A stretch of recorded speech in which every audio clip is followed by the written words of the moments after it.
E tiwi kei te haria atu te tū pāpaku o tā Āchi Taiaroa ki tōna marae ki tau marunui i tōna tikanga hei tēnei wā tonu nei ka tai atu ki reira. Nā ka takoto tōna tū pāpaku ki roto o tau marunui mō ngā rangi e toru e haere ake nei. Ko te ingoa o tōna marae i tau marunui ko ngā pū waiwaha. Tērā te whakapai, ka parauku taua marae i ngā roimata o te tini ngero i roto i te roanga ake o tēnei wiki. I te marae tā mātou karere a Joe Glenn i te rangi nei. Koini i te marae o ngā pū waiwaha, te papakainga taketake i tipu ake ai a Āchi John Atawhai Taiaroa. Ka hoki ake ai ki tōna ingoa ko te atawai. Koena.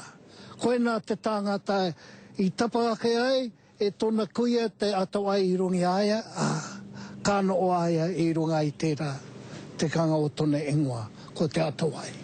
Hakoa kua ngaroa te pautoko manua o tō rātau rohe, he mahinui tonu kei mua te aroaro o ngā ruruhi o ngā pūwaiwaha marae. At this time, our job now is to hei tiaki tana hoaranga tira Auntie Martha. Me a rāua ta maiti a rā kei poko. Me a rāua mokopuna.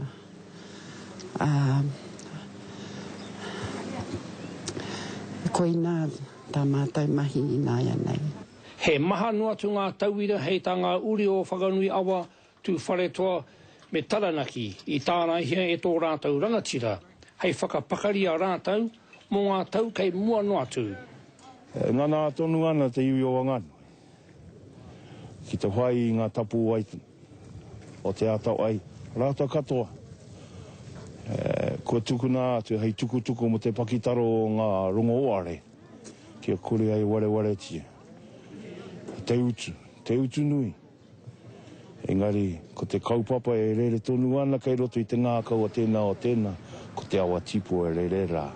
Joe Glenn, te karere.